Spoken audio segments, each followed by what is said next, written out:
I'm really excited for this next panel, and I'm excited because we've talked about this morning that philanthropy is at a very unique turning point.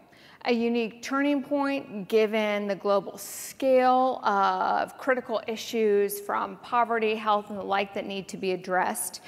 But given the fact that so many people are looking to innovate on traditional models that are failing, and the next generation of philanthropists and thinkers to my left are extraordinary resources for each of us and all of us in this room to better understand what's top of mind for the next generation of philanthropists moving forward.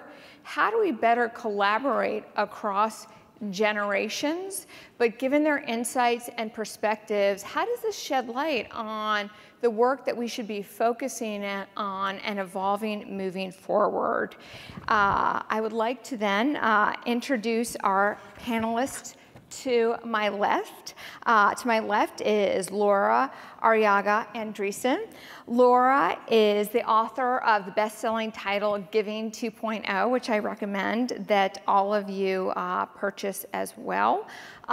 She has created a Stanford think tank dedicated to bringing together academics, philanthropists, and the like, and formalizing the education of philanthropy.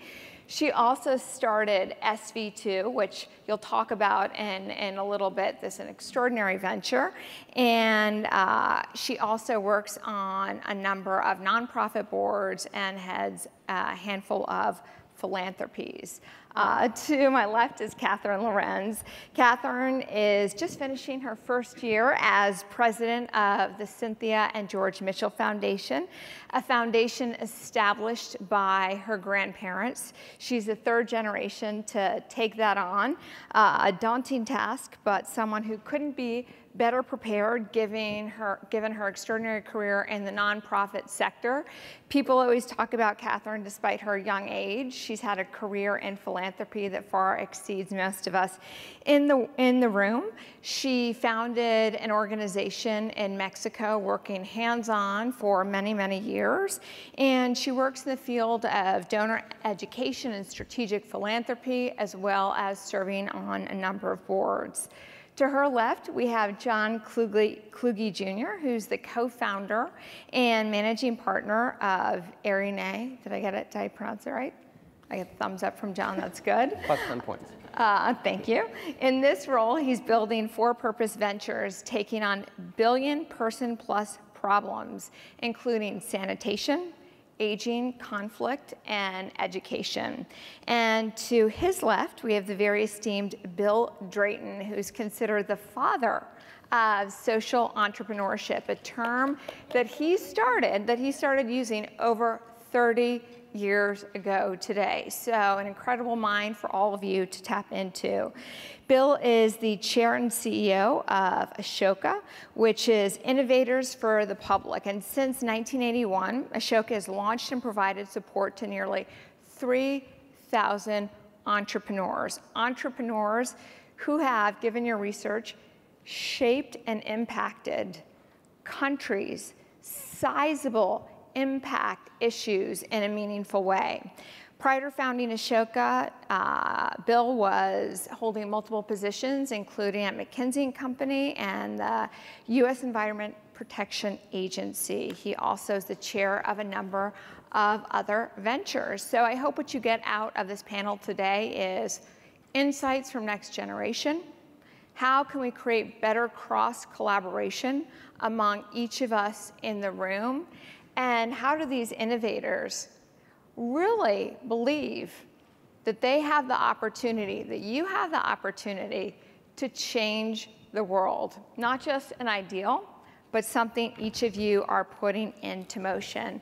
So Laura, I want to start with you. I mentioned earlier that you wrote this extraordinary book, Giving 2.0, where you called for the reboot of philanthropy. I'd love for you to share personally what inspired you to write this book, and what does this reboot actually look like in the context of these times? Absolutely. I have dedicated my life to a philanthropic path that is actually based on a market approach to meeting the needs of philanthropists. And all of that came from my personal experience. I am blessed to be the daughter of two extraordinary philanthropists. I lost my late mother when I was 25 years old, and through that experience, I made a commitment to myself, to her, and to God that I would dedicate my life to living one of service. However, at that moment in 1995, when I was just starting business school, there were very few resources, no organizations, very little reading material to empower me as a philanthropist to make my giving matter more. And so over the course of my career in building organizations and teaching strategic philanthropy at Stanford Graduate School of Business, I found myself constantly surrounded by ordinary Americans living with extraordinary generosity. And I realized a few years ago that we're living in a time where the general population has come to associate the word philanthropy with something very exclusionary and very elitist. And in reality, philanthropy, as we know, derives from the Greek roots philanthropos, meaning love for humankind. And in Giving 2.0, I define a philanthropist as anyone who gives anything: time, money, expertise, networks, passion, compassion, in any amount. And when we look at the stats, when we look at the fact that 3/4 of American households made a financial gift last year, 63 million Americans volunteered their time. The average philanthropic gift was, in fact, about $2,000 per household. This is telling us that philanthropy is, in fact, being driven by the 99% as opposed to the 1%. And so I saw a need to formally make philanthropy more embracing. And one of the most powerful forces for the democratization of philanthropy, as I like to call it, has been technology, that I talk about in my book and that I'm researching and teaching about this year at Stanford. Technology provides us this extraordinary platform of access. We increasingly see new technologies, whether it be new platforms or software or mobile or social or apps, that are increasingly creating new pathways for beneficiary-centric, highly scalable social change. We're seeing a whole new breed of nonprofits, such as Donors Choose and Charity Water and Joel Kona Foundation, that are using these technologies to increasingly address social problems at their root causes, as opposed to merely their symptoms.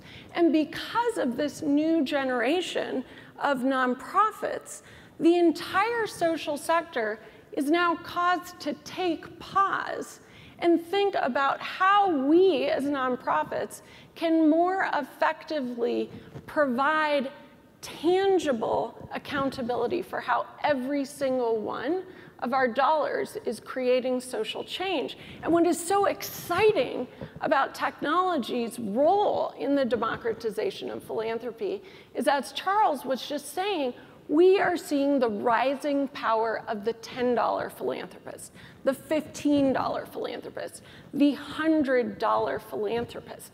Now individuals, regardless of their financial capability, have a meaningful way to express their generosity in a strategic, tangible way. They have access to information, access to unique investment opportunities, access to networks, to problem solving, to global markets. My beloved was talking earlier about this capacity we have to put a general purpose computer in the pockets of potentially 5 billion people. Last year in the developing world, 4.5 billion people had mobile phones, as opposed to 2.1 billion just 5 years ago. 500 million people had active mobile broadband subscriptions, compared to just 43 million 5 years ago, and 26% of the developing world now has access to the internet, compared to just 3% 10 years ago.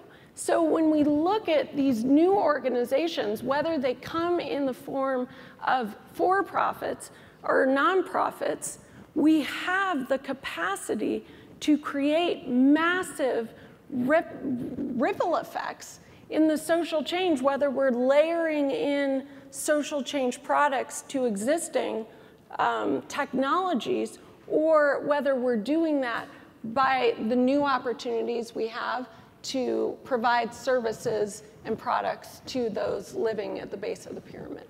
In talking to all of you, you've mentioned that this desire to give back, to be leaders of impact, is ingrained at a very early age. All of you have been very, very fortunate to have mentors in that process, but you've all taken untraditional approaches to establishing those passions. And I think all of us in the room are thinking of, how can we be better philanthropists? How can the next generation, our next generation, be more powerful? How can we understand that?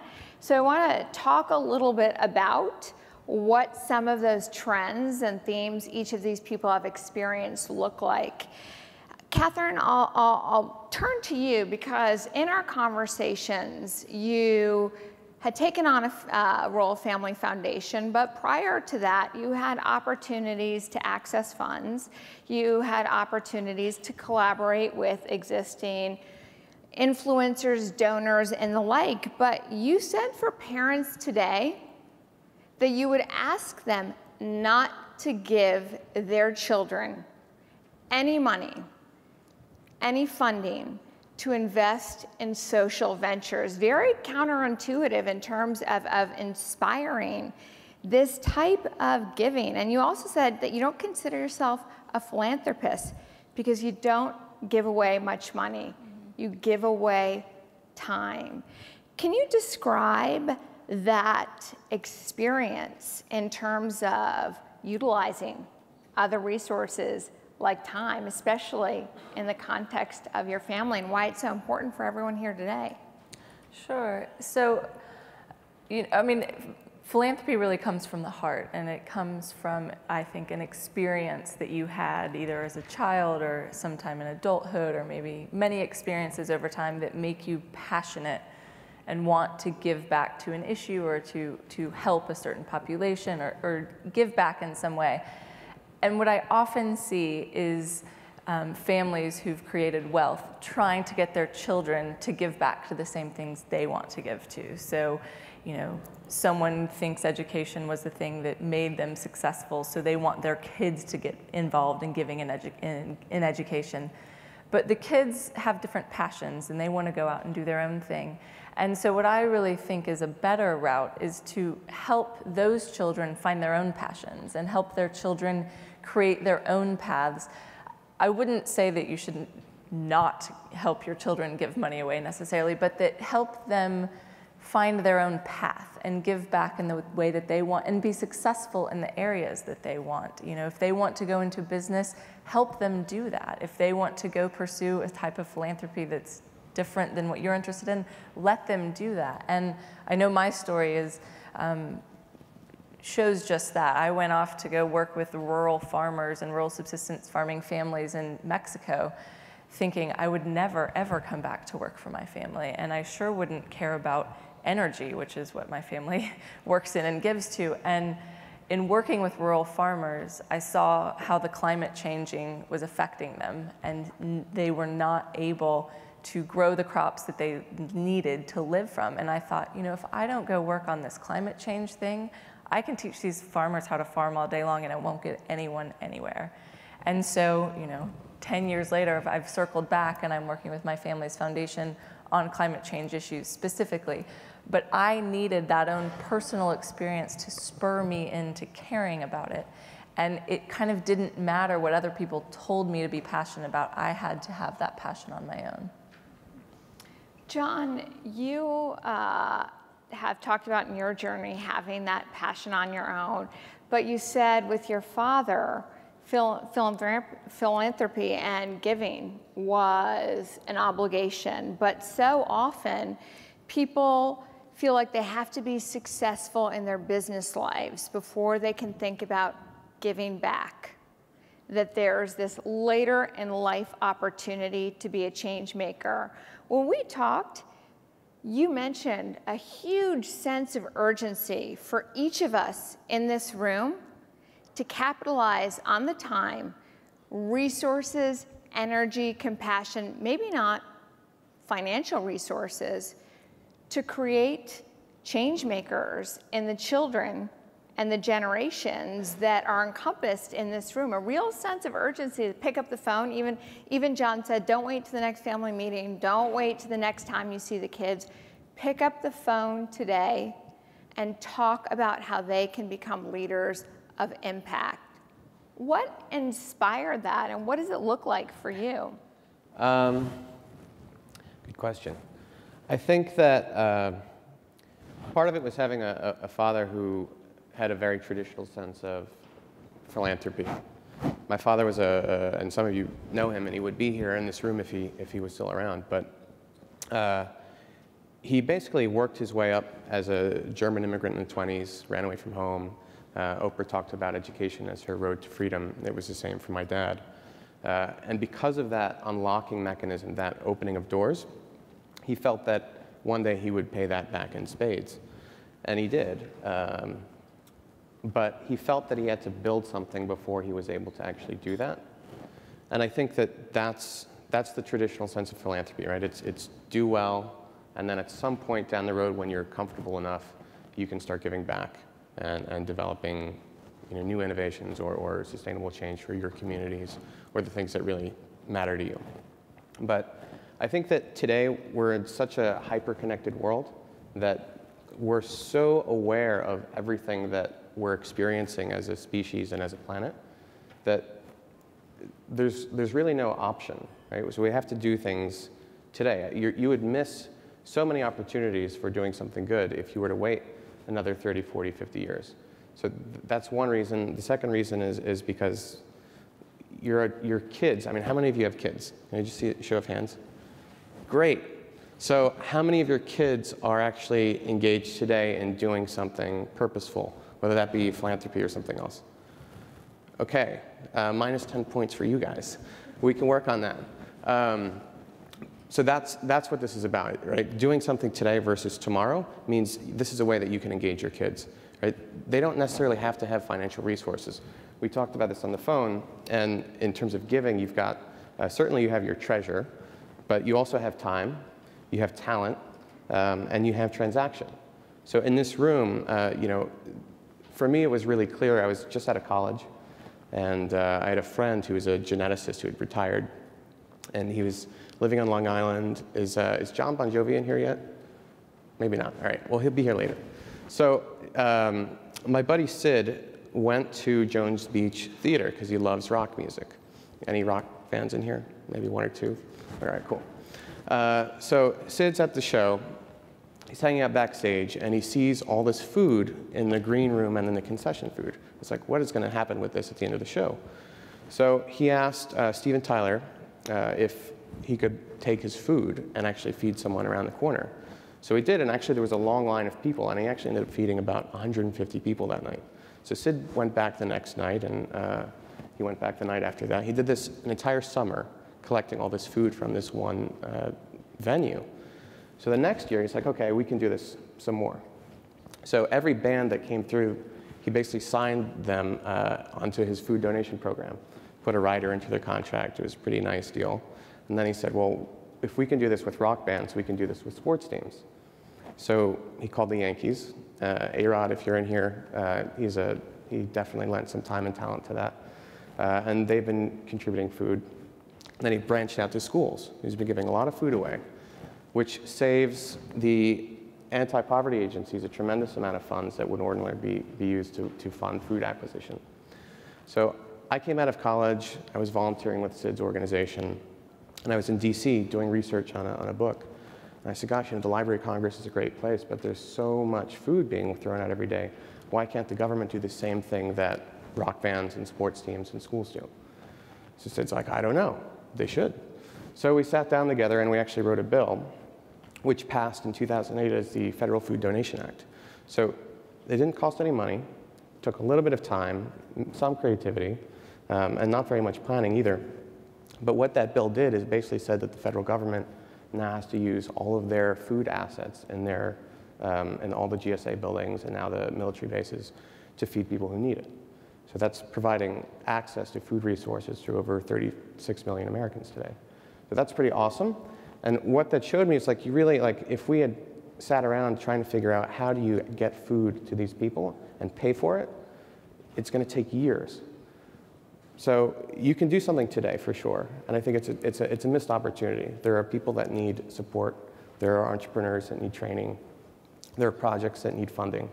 So the urgency is for sure here, and especially when you want to get kids involved and younger people involved. They're ready to do this. They're like, that idealism is not nonsense. It's real and it's achievable. So this change maker culture is infused at a very young age. Finding a passion and a sense of purpose is critical and very, very hard. John was very kind in raising his hand. If you have any children, grandchildren who are having challenges finding what speaks to them, send them to him. So we'll flash his phone number in a second. But that's also speaks to the power of collaborating together and the shared sense of mission that we can change the world. I'll turn it over to you, Bill. I mentioned earlier that you defined the term social entrepreneur almost 30 years ago. These three individuals, I would say, and I think many of you would agree, are atypical change makers. But you argue that moving forward, given the constant change that has defined our global landscape and is accelerating exponentially, that we need to create an entire world of change makers, not just for social causes, but even for business as well. What are the critical leadership skills that these individuals possess, but that you feel are fundamental to creating systematized formats in education alike to produce and inspire these change makers? Well, first of all, I'm quite thrilled to be in the class of the next generation. Whoever was doing that research is already doing has great results. So if Charles Darwin was here and we were trying to figure out why is the next generation important, it'd be pretty obvious. Got to find the most important changes that will really change the species, the world going forward. And the next generation is better positioned to see it, but all of us have that challenge. There are really three different levels of impact, all of which are needed. It's not one or the other. So first, you got to, in some circumstances, you got to give fish, teach people to fish. That's person to person necessary. You also need to change the fishing industry because the world is changing faster and faster, and that's systems change. And that's where we have always focused, and I want to pause on that for a moment and touch on the issue of measurement.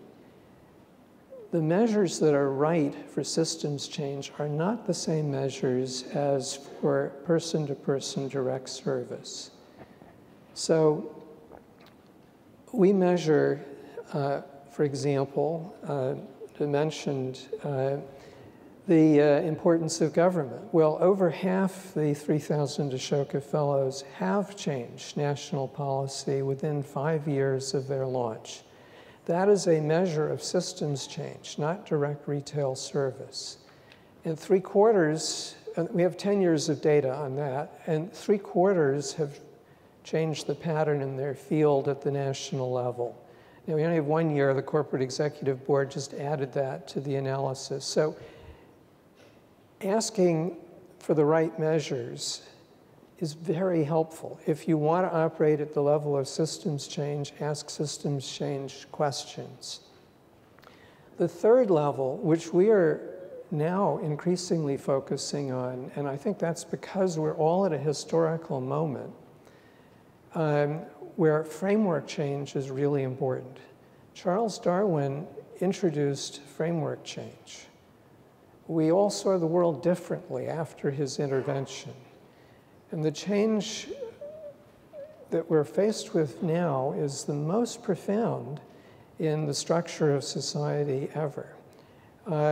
Prehistory and up to the present, of course there's been change. The human skull got thinner and thinner over the 50,000 years since Homo sapiens crossed the mouth of the Red Sea, because we learned to bash one another over the head less. But basically it was a game of repetition, and we organized for repetition. Think assembly line, law firm, efficiency and repetition. Now, and education was about mastering a body of knowledge and a set of rules, and then the rest of your life you'd be a baker, a banker, or whatever it is. That world is largely gone, because the rate of change is going up exponentially. That's mathematically true. Ditto the number of people causing change, and the technology point, the combinations and combinations of people causing change. That is so profound, it is destroying this world.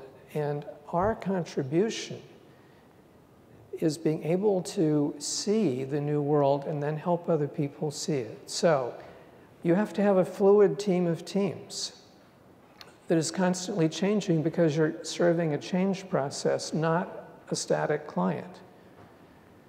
You know, one thing changes, it bumps the next group of things, et cetera, et cetera. So change begets change, and you have to organize for that. And that means a different set of human skills. Any young child that does not master the skill of empathy at a very high level is going to hurt people, is going to disrupt groups, and it doesn't matter what knowledge they have, they're gone. That's the main cause of marginalization today. And it's only going to get worse, and it's going to get worse for the groups who are not making that transition. So one of the subsidiary framework changes is to get to an everyone a change maker world, you have to change the skills that young children master. And then in the teenage years, you've got to make sure that young people at that point are change makers. They do have a dream and they start a virtual radio station or whatever. They build a team. If they have that experience, they'll be change makers for lives. How many of the kids in this country even are having either of those things?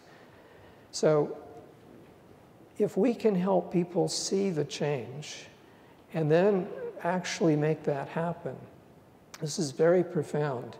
How many elementary school principals in this country know they're failing if one second grader has not grasped the skill of empathy? That's not part of the game, because they're measured on test scores, and you can't have mayhem in the hallways, so ruliness. We've got to change that. So this is a matter of changing the framework of thinking. And I think that framework of thinking is so critical, because so often we've been talking about models, but what you're calling for is a change in framework of leadership skills. And that's fundamentally different and far more nuanced than a lot of the things that we've been talking about. That concept of empathy as a critical skill at a very young age needs to be taught in school to facilitate change makers, so that these individuals to my left aren't atypical, that they're the norm. And that's a really, really important point for all of us to grasp. And I think Bill talked about an important point for parents of multi-generations to instill as well. As we finish up this panel, I wanted to talk a little bit about the different models being employed right now around this innovative change-making culture so that each of you can have an idea of either how to better collaborate together, how to think about your foundations differently, and how to network over lunch, given these very, very different approaches. And Laura, I'll start with you. You created this organization, the Silicon Valley Venture Fund, SV2. And the concept around that is giving circles, low amounts of money, and collaborating around ideas, knowledge, expertise, to pull together resources and talent to become more effective givers. Describe this process and how it can scale for smaller groups that are in this room. Absolutely. So SV2 is like a venture capital fund, except for two things. Number one, we invest in early stage innovative nonprofits as opposed to for-profits. We have a portfolio of 35 of them. Additionally, instead of having a few hundred limited partners, we have a few hundred unlimited partners. Our partners give us not just their financial capital, but also their human and intellectual capital. Every time we make an investment in a nonprofit, it is driven by an experiential education process for our partners to come together and learn how to make grants. We give multi-year organizational capacity building grants, essentially helping local nonprofits build up their infrastructure and run more effectively and efficiently as businesses. And we are very outcomes oriented. We work in a mutually accountable, high engagement relationship where together we partner with the nonprofits and create short-term, intermediate-term, and long-term benchmarks. So going back to Bill's point about the importance of creating a new framework, SV2 is about creating a new framework for all of our partners to employ in all their philanthropy external to SV2. And I think what's so critically important is we talk about the scalability and the scaling leverage of this type of model. When you think about that our partners are people like Laura and Gary Lauder, Jerry Yang and his wife Akiko Yamazaki, Jeff Skoll.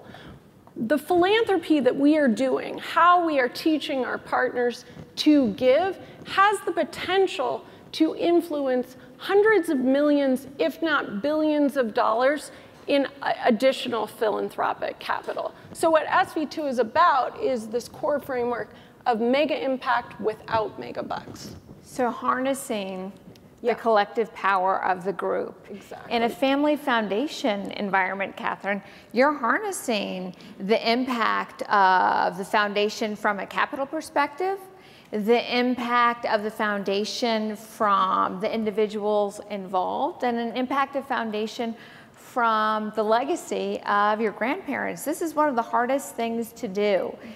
Can you share one piece of advice that you would give to individuals in this room who are overseeing foundations in terms of how you marry family interests while also looking how you can create the greatest impact and return on investment for those dollars, which sometimes are a conflict between family interests? Definitely. The first thing I'd say is it's a lot harder than it seems or than it looks. I think the first thing I would do, and the thing I've tried to do in running our family's foundation, is think about what is the goal. Is the goal about external issues, about trying to address an issue or a cause and make a real significant change in it? Or is it internal? Is it about family unity and dynamics and passing down values and coming together around shared vision and a mission of the family? And when they compete, which wins?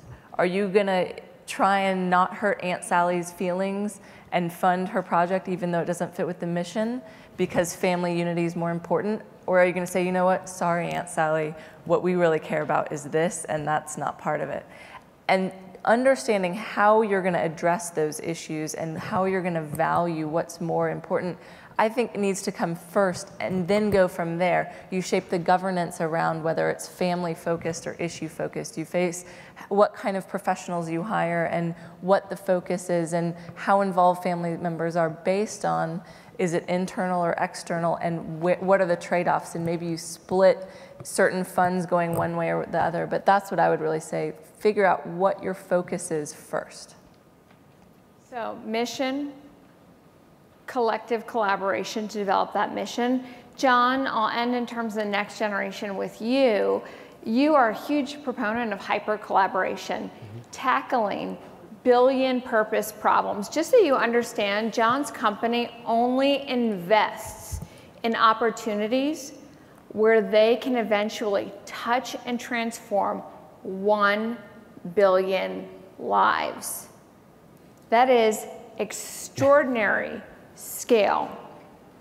Each of us in this room are here to figure out how better to work together.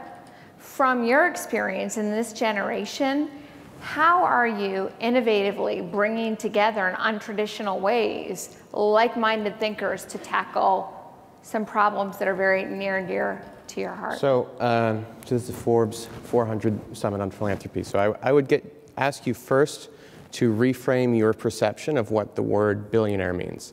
So the old definition of that had to do with accumulated wealth and resources. Today, that word means someone who has actually, or a family, who has impacted positively the lives of over 1 billion people. That should be the new framework with which you judge yourselves. And with the framework that you design your lives and your mission with your philanthropy. That's not easy. So while that might be our mission as a company, it's going to be a really long and hard road. And the only way that we can do that is what Bill calls a team of teams model, right? If you take an issue like sanitation, which affects 2.6 billion people today, and actually more than that, there's just the number of people on this planet who don't have any access to improved sanitation. So I'm obsessed with toilets, and I'm sorry to talk about this right before lunch. But John and I spent an hour talking about toilets, and with the exception of Herb Kohler, who's coming, I think, later today, he's the only other person I felt comfortable having I think Melinda might be interested in this. They've stepped up to bat, and it's pretty awesome. So that's a huge issue, right? So even with the investment that Gates Foundation has put in, and I think you've put aside around 95 million in terms of research and funding innovations in the field. You need local implementers, you need new innovations. It's not just about building better mousetraps, but actually about building the operations on the ground. And that's tough because you're dealing with scale, you're dealing with different cultures and climates. There's no silver bullet in this issue. It's complicated. So it's a team of teams model. Whoever wrote the descriptions for the panels, they must be a big comic book fan. So kudos to them. Like, I think about the team of teams as a Justice League, right? So you've got a room of superheroes here. How do you get them to collaborate and work together? And then bridge the gap between sort of non-traditional actors in that space. So sanitation, yes, we're out there building businesses. Yes, we're investing in other entrepreneurs. But we also need to create new innovations and get new people in the field. So we're engaging universities. We've actually scheduled a toilet hackathon in November, which Gates is participating in, as is the World Bank. And that's really exciting. It's basically getting ICT and software professionals teaming up with development and sanitation and poop experts, and designers, engineers, artists, and people in sort of all walks of the spectrum to team up, do something great for 48 hours, and then we'll take that into the field. John, what's your ticker that you hope to have when the company becomes public? SHT, Sanitations, Holdings, and Technology. I bet all of us will remember that. And Bill, as we wrap up this panel, with your tremendous insights, what do you think the greatest challenges this next generation is facing, and how can the individuals in this room offer their insights and serve as a bridge to pull together collective knowledge that isn't happening as much across generations? So greatest challenge to them and greatest opportunities for you to empower this generation. So everyone here has to wrestle with moving whatever organization, group we're a part of, from the world of institutions and repetition to this very different world. And you heard everyone here is wrestling with that issue.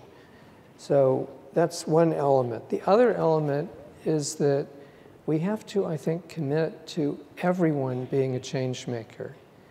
And I just want to quote a 15-year-old. I will never forget this comment. This is a very black young woman, 15 years old, from Philadelphia, who's at a meeting of young change makers. She got up after dinner and said, I get it. It's not gender, it's not race, it's whether or not you're a change maker that determines whether you're going to be a success in life or whether you're going to be a failure. It's not gender, it's not race, it's whether or not you're a change maker. And I think she got that exactly right. And that's true for our whole society. If we don't make sure that every child, every young person is a change maker before they're an adult, they know that, they have the skills, we're on a one-way national trip to Detroit. And we don't have 50 years, maybe 10, 15. It's also ethically wrong. Think of what it's like if you don't have the skills that everyone here has to be a change maker, to be able to express creativity, the ability to give. There's nothing more important in life. Well, if you don't have that, there's something profoundly wrong. And we are denying that right to most young people today, even in this country and around the world. And we have to change that. The 1 or 2%, we've got to, it's not enough for us to master these complicated skills. It's everybody. That's why we've changed our goal to be an everyone a change maker world. And I think that's what we're all working on. So we're about to take a quick poll, but I just wanted to, a few things I jotted down that I hope you take away as well in listening to them. To tackle the huge, enormous problems around us, I think these individuals, young individuals, are collaborating on a scale that we've never seen before. We need the support of others. We need to do more with less, channeling untraditional resources, learning constantly, partnering with others in unexpected ways. I'm sure there's a lot of partnership opportunities that many of us have never thought about in this room, pooling funds, sharing ideas, getting together to give whatever the size, getting together formally as members, as people passionate behind a cause, and identifying the purpose of an organization. And these are all powerful ways to transform the world in which we are giving. And I hope you use these individuals as examples and catalysts to rethink traditional models, whether it be foundations, how you're giving, and how you're speaking to the next generation.